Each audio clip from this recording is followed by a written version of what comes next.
Hello and welcome back to Wireman's Whimsy. We have got the January 2024 paper pumpkin kit called Lovely Lavender. It coordinates with the Painted Lavender suite in the mini catalog, and I've been waiting for this one. Look at those gorgeous, gorgeous projects. We've got full instructions in color, and we've got our ruler down the side. On the back, we've got just a mini compilation of everything we need for each project. Then we've got the full kit contents here, some alternates, and our coordinating colors, which are Berry Burst, Crushed Curry, Garden Green, Gorgeous Grape, Highland Heather, Lost Lagoon, and Pretty Peacock. So we have our linen thread, we have our gorgeous grape Stampin' Spot, our dimensionals, we've got our stamps, and they come with a little case insert if you want to use it, with the stamps themselves. So just a little something for you with and love. Happy Valentine's Day. And we've got that greenery stamp. And we've got these really lovely envelopes that coordinate with the cards.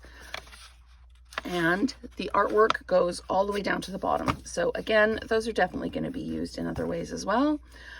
This is one of the card fronts, and this is the die cut for the gift tag. So this is two projects on one sheet here. And we've got these card fronts, which are definitely going to be split up and used other ways once the projects are done. And then we've got these, that's gorgeous. It's like a gorgeous grape foil edge, decorative edge around there. And then we've got the other card bases, some tags, greeting die cuts, more greeting die cuts. And then we've got the greenery for the cards. You could even turn it over and use it the other way around.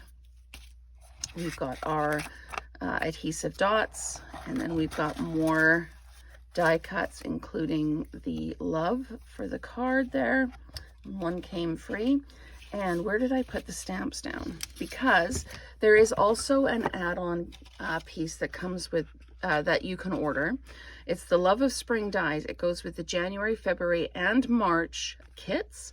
So here's the one for January, and it will die cut out to match the stamp. So you could stamp and then die cut it out, but the stamp is a little bit bigger. But what you can do is you can stamp with this and then die cut this in a solid paper, use your adhesive sheets, and then kind of echo it front and back of the stamp.